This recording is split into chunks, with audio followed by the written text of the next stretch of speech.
Thanks, Josh. I'm very nervous, so just know that going into this. My incredible husband, JT, and I have been a part of Anchor since about 2017, and I have been able to work for this incredible ministry called YoungLives. Maybe some of you all have heard of Young Life. We're a part of Young Life, but we get to minister to pregnant and parenting teens in our community. Newly, this is fresh off the presses, we are also working with teen dads. Typically, we would work with teen moms. So now we are starting a new ministry to work with teen dads too, which I am just beyond excited about. But in Young Lives, we want to create a space where teen moms and their babies can feel welcomed. They can feel like they belong. They can be encouraged to hear the gospel, some for the very first time in their lives.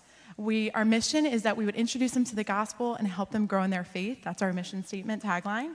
And we like to do that through having excellent, really fun outreach events where they are welcome with their babies. We have childcare for them. We provide food.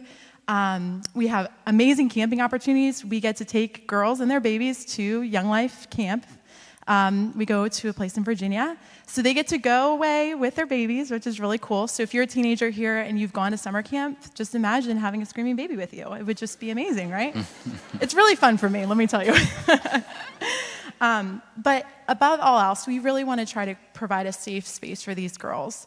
If you think about a teen mom, they're a little bit too young to be a part of a young mothers group, and they feel a little bit too old to be a part of a youth group because of their new responsibilities in parenting. So there really isn't a great space for them.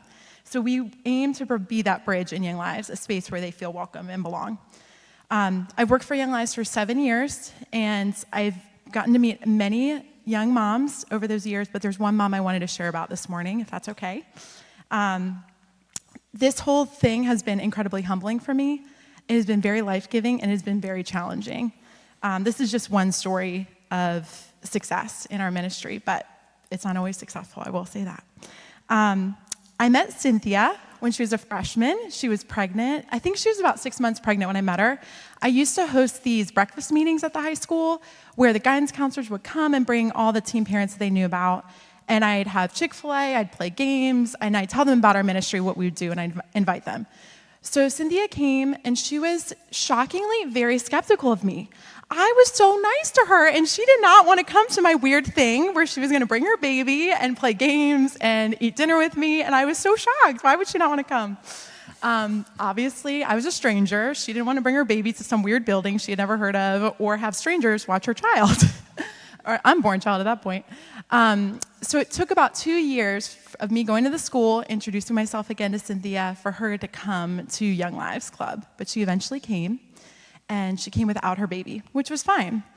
That night, it was so fun to see her eyes open, just hearing and seeing girls in her school that she didn't know existed that were the same as her, that had a young child who faced the same struggle she faced of having to be in the high school and do homework and come home to work sometimes, and then have to take care of a baby as well.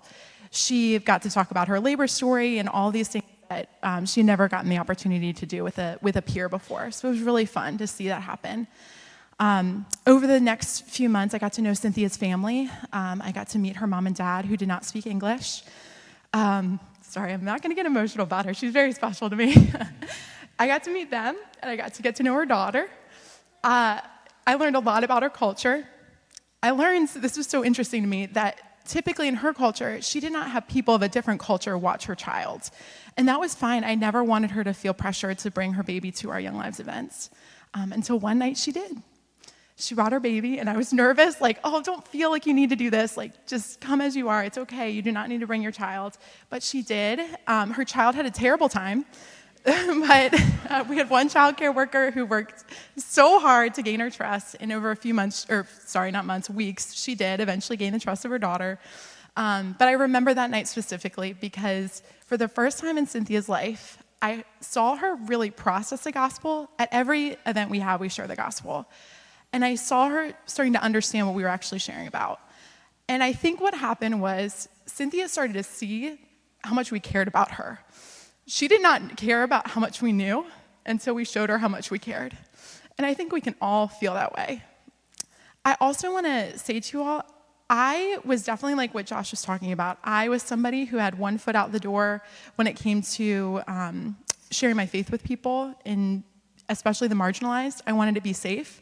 So this whole thing with Cynthia was very new to me and very scary, but it was so challenging for me in my faith. So Cynthia heard the gospel that night. A few weeks later, she decided to start a relationship with Christ. She ended up graduating from high school with honors, with a little baby on her hip. She went to ODU. She just started a small business she'd like me to share with you. It's lashes, so if you're into that, let me know. I'll connect you. And she did this all while sharing the gospel with her friends and sharing the gospel with her little daughter, who watched her the whole way. Cynthia is so special, but she's just one story. We have so many. I'm really trying not to cry. Sorry, guys. She's just one story.